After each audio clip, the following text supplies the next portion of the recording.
I thought I knew everything about my wife, Sarah. 20 years of marriage, 2 beautiful kids, a comfortable home, and what I believed was an unbreakable bond. We attended church every Sunday. We volunteered together.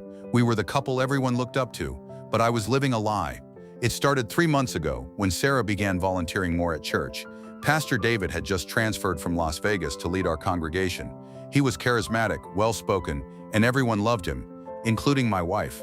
At first it was innocent, extra committee meetings, planning church events. She'd come home late, apologizing with a tired smile. I trusted her completely. Why wouldn't I? 20 years of marriage meant something, right? Then came the night that shattered everything. I came home early from a business trip. The house was quiet. Sarah's car was in the driveway, but she wasn't answering her phone. I walked upstairs and heard her voice coming from our bedroom. She was on the phone and her tone made my blood run cold. "I know, David, I can't wait either. When he's away next week, you can come over." 20 years is a long time to pretend. Pretend. My heart stopped. I stood frozen outside our bedroom door. "No, he doesn't suspect anything," she continued, laughing softly. "He's too trusting, too comfortable. You make me feel alive again, the way I felt in Vegas all those years ago." Vegas. My mind raced back. 20 years ago, before we got married, Sarah had taken a solo trip to Las Vegas. She said it was with college friends, a bachelorette weekend. She came back and 2 weeks later, we got married. I pressed my ear closer to the door. "I should have never left you in Vegas, David." But I was young and scared. My parents expected me to marry someone stable, someone safe. And there he was, ready to propose. I made a choice I've regretted every single day.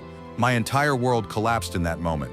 Our marriage, our children, our life together, it was all built on a lie. She had been in love with Pastor David for 20 years, and now that he'd come to our city, she'd rekindled the affair. I didn't confront her that night. I couldn't. I was too destroyed, too broken. Instead, I quietly left the house and checked into a hotel. I sat on the bed staring at my wedding ring and cried for the first time in years. The next morning, I called in sick to work. I needed to think. I needed to know the full truth. So I did something I never thought I'd do. I started following her. For 2 weeks, I documented everything. The secret text messages I saw when she left her phone unattended. The afternoons she claimed to be at the grocery store, but was actually at a coffee shop across town with Pastor David. The way she lit up when he texted, a smile I hadn't seen directed at me in years. Then came the final blow. Last Sunday after church service, Pastor David gave a sermon about faithfulness and trust in marriage. He looked right at me as he spoke about honoring your vows. The audacity, the hypocrisy. My wife sat next to me, holding my hand, nodding along to his words. That night I confronted her calmly. "Tell me about Vegas, Sarah.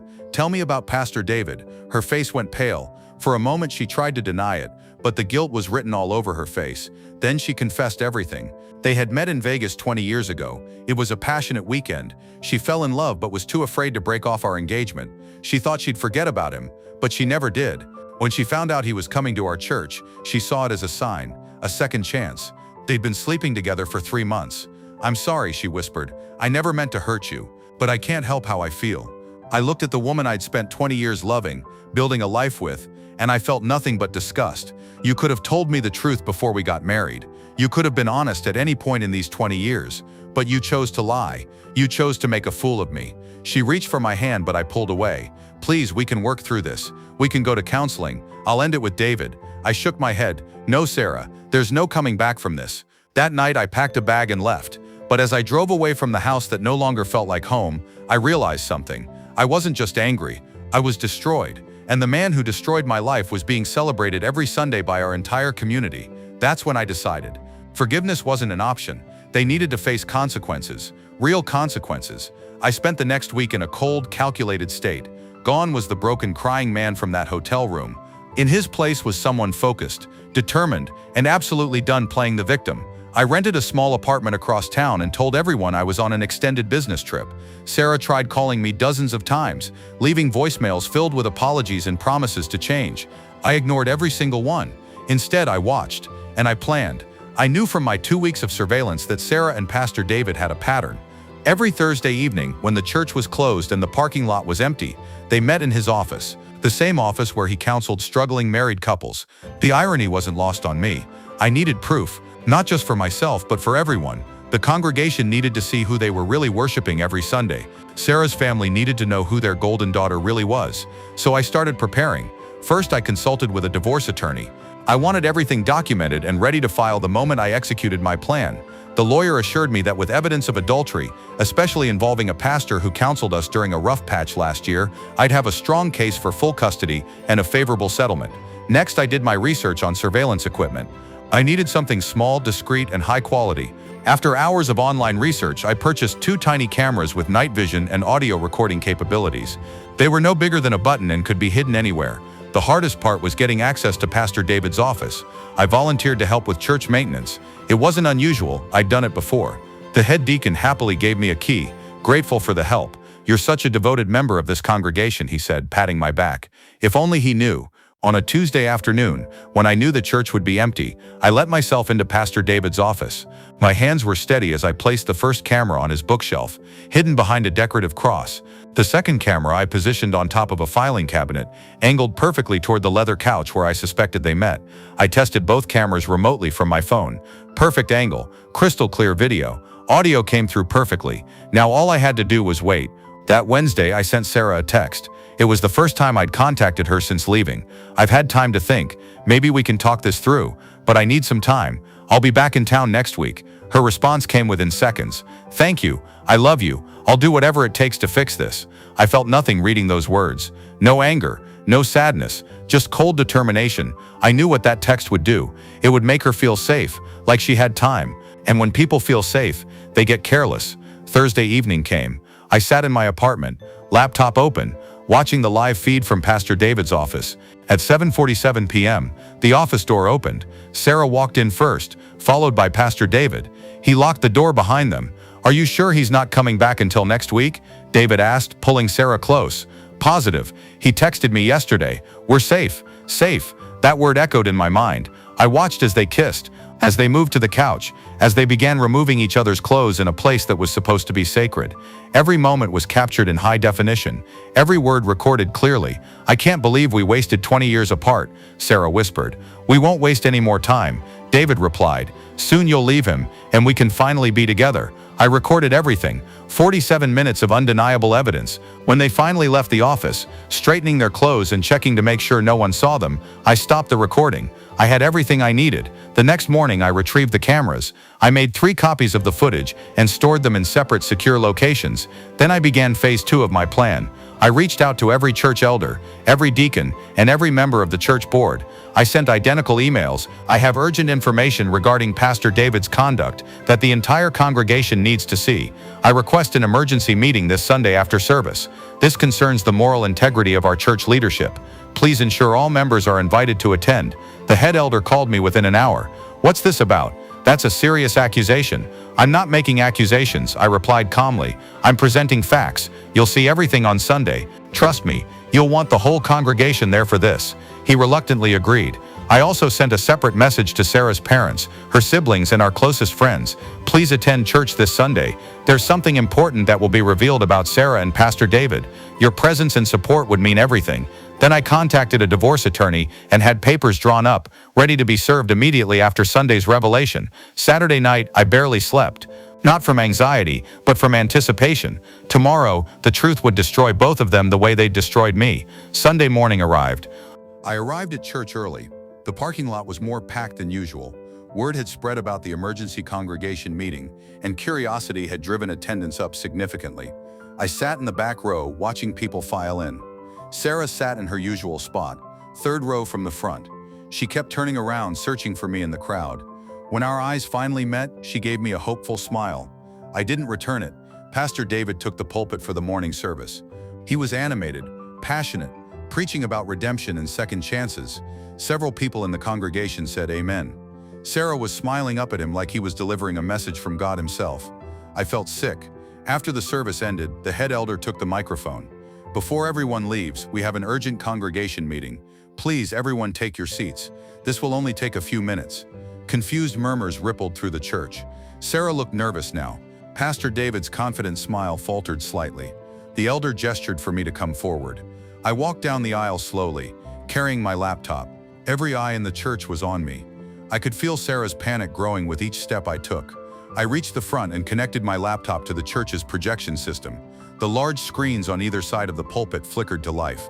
"Thank you all for staying," I began, my voice steady and clear. I'm going to show you something that will be difficult to watch, but it's something you all deserve to see. Wait, what is this? Pastor David stepped forward, his face pale. The truth, I replied simply. I pressed play. The footage began. The timestamp showed Thursday evening, 7:47 p.m. The setting was clearly Pastor David's office. Everyone recognized the decorations, the cross on the wall, the leather couch. Then Sarah and Pastor David entered the frame. Gasps filled the church. Someone shouted, "Oh my God!" I let it play. Every kiss, every whispered promise, every betrayal captured in crystal clear detail. "Turn it off," Sarah screamed from her seat, standing up. "No," I said firmly. "Everyone needs to see who you really are." Her parents sat frozen in shock. Her mother had tears streaming down her face. Her father looked like he wanted to disappear. The footage continued. Sarah and David on the couch, his hands on her body, her moaning his name in a place of worship. "I can't believe we wasted 20 years apart," Sarah's voice echoed through the church speakers. "We won't waste any more time. Soon you'll leave him, and we can finally be together," Pastor David's voice replied. Multiple people got up and walked out, unable to watch anymore. Others sat in stunned silence. Some were crying. The church elders looked horrified. When the footage finally ended, the silence in the church was deafening. I turned to face the congregation. "This has been going on for 3 months. My wife of 20 years and the pastor you all trusted have been having an affair in this very building, in his office, the same office where he counsels married couples about faithfulness." Pastor David tried to speak, but no words came out. He looked destroyed. Sarah was sobbing uncontrollably, her face buried in her hands. "They met in Las Vegas 20 years ago," I continued. "Sarah was in love with him before she married me. She chose to marry me anyway, knowing she loved another man. For 20 years I lived a lie. I built a life with someone who never truly loved me." I turned to Sarah directly. "You said you never meant to hurt me, but you did, every single day for 20 years, and when you had the chance to be honest, you chose to betray me instead." Then I looked at Pastor David. "You stood at that pulpit every Sunday preaching about morality, about faithfulness, about honoring God, all while you were sleeping with a married woman in your office. You counseled me last year when Sarah and I went through a rough patch. You told me to trust in my marriage, to have faith." What a hypocrite. The head elder finally found his voice. "Pastor David, you need to leave, immediately. We'll be convening an emergency board meeting to discuss your termination and potential legal action," another elder added. "This is a disgrace." Pastor David stumbled out of the church, his career destroyed in a matter of minutes. Sarah approached me, reaching out. "Please, can we talk privately? I can explain." "Explain what?" I cut her off. "That you lied to me for 20 years? That you made me look like a fool in front of everyone we know? That you destroyed our family? I made a mistake." "No, a mistake is forgetting an anniversary. A mistake is saying something hurtful in an argument. What you did was a calculated choice, over and over again for 20 years. I pulled out an envelope from my jacket and handed it to her. "Divorce papers. You're being served. My attorney will be in contact. Given the circumstances and the evidence, I'll be seeking full custody of our children. They deserve a parent who understands loyalty and honesty." Her hands shook as she took the envelope. "The kids, please, don't take my kids from me. You should have thought about that before you destroyed this family." I turned and walked out of the church. Behind me, I could hear Sarah breaking down completely, her sobs echoing through the sanctuary. Outside, several congregation members approached me. Some offered support, others apologized for not seeing the signs. A few older women hugged me, crying on my behalf. Sarah's father caught up with me in the parking lot. "I'm so sorry," he said, his voice broken. "We had no idea. If we had known, it's not your fault," I replied. "But she made her choice. Now she has to live with the consequences." As I drove away from that church for the last time, I didn't feel victorious. I didn't feel happy, but I felt something I hadn't felt in months: peace. 3 weeks have passed since that Sunday. The story spread like wildfire through our community. Pastor David was terminated immediately and left town in disgrace. The church board issued a public apology. Sarah has been trying to reach me constantly, but I've blocked her on everything. My attorney handles all communication regarding the divorce and custody arrangements.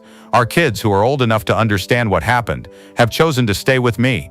They're hurt and confused, but they'll heal. We all will. Sarah, on the other hand, has lost everything: her reputation, her marriage, her children's respect, her standing in the community, and even Pastor David, who apparently wanted nothing to do with her once the affair was exposed publicly. She got exactly what she deserved. People have asked me if I regret exposing them so publicly, if I think I went too far. My answer is simple: no. They betrayed me in the worst way possible. They made a fool of me for years. They deserve to face the consequences publicly, just as publicly as they destroyed my life. Some say forgiveness is the right path, that holding on to anger will only hurt me. But this wasn't about anger. This was about justice. This was about making sure they faced real consequences for their actions, and watching them both lose everything they cared about. That wasn't revenge. That was accountability. 20 years of my life were built on a lie. Now finally, the truth is out, and I can move forward knowing that I'm not the fool anymore. They are.